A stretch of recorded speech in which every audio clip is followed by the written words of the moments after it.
దేవుడు చెప్పే మాట వినాలి, యజమాని చెప్పే మాట వినాలి, కుటుంబంలో తల్లిదండ్రులు చెప్పే మాట కూడా మనం వినాలి. వింటే బాగుపడతాం, వింటే అభివృద్ధి చెందుతాం. అంతేకాదు, రెండోదిగా చూస్తాము, 1 సమూయేలు 12వ అధ్యాయము 23లో చదవకండి. 1 సమూయేలు 12వ అధ్యాయం 23లో ప్రార్థించుటలో జాగ్రత్త ఉండాలి. ఎందులో అండి? ప్రార్థన అనేది చాలా ప్రాముఖ్యమైనది. ప్రార్థించుటలో గల మనం చాలా జాగ్రత్తగా ఉండాలి. సరిగా ప్రార్థన చేయలేదనుకోండి, ఉత్తరాలు రావు. సరిగా ప్రార్థన చేయలేదనుకోండి, అద్భుతాలు జరగవు. ప్రార్థన చేశాము, విన్నాము, కానీ సరిగా మనము వినాలి, సరిగా మనము ప్రార్థన చేయాలి. అందుకే ప్రార్థనలో జాగ్రత్తగా ఉండాలి. మూడవదిగా హెబ్రీ 13:16లో ధర్మ కార్యములు చేయుట జాగ్రత్త ఉండాలి. ధర్మ కార్యములు చేయుటలో మనము జాగ్రత్తగా ఉండాలి.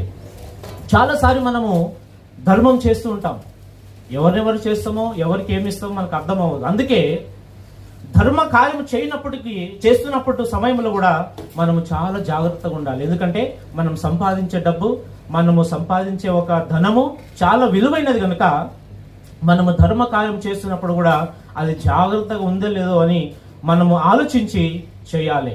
నాలుగవదిగా మత్తయి 7:15లో అబద్ధ ప్రవక్తల గురించి జాగ్రత్త ఉండాలి. ఎవరి గురించి అండి? అబద్ధ ప్రవక్తలు.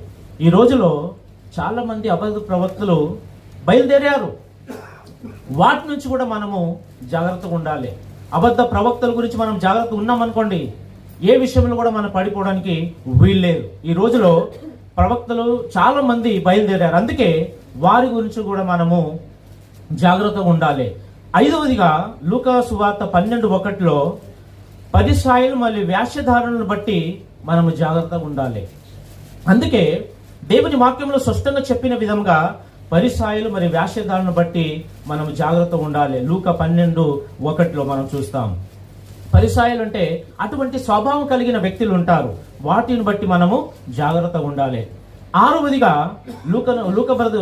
లూకా సువార్త 21:34లో ఐహిక విషయంలో జాగ్రత్తగా ఉండాలి. ఏది దేవునికి సంబంధం లేదో, ఏది మన ఆత్మీయ జీవితానికి సంబంధం లేదో అటువంటి విషయంలో మనము చాలా జాగ్రత్తగా ఉండాలి. ఇంకొకటి 7వదిగా యోహాను సువార్త 4వ అధ్యాయం 1:3లో మనుషుల గురించి జాగ్రత్తగా ఉండాలి. ఇది చాలా ప్రాముఖ్యమైనది. హల్లెలూయా. ఎవరి గురించి? మనుషుల గురించి. కొన్ని సార్లు మనము మనుషుల్ని